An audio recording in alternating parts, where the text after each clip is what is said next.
Differential manometer. Let us see the differential manometer and its types.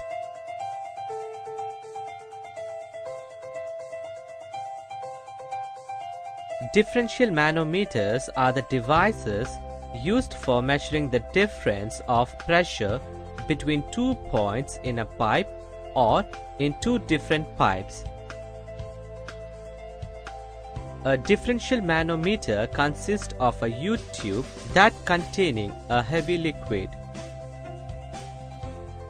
Most common types of differential manometers are U-tube differential manometer, inverted U-tube differential manometer. This manometer has U-shaped glass tube. Hence, this manometer is called as U-tube differential manometer.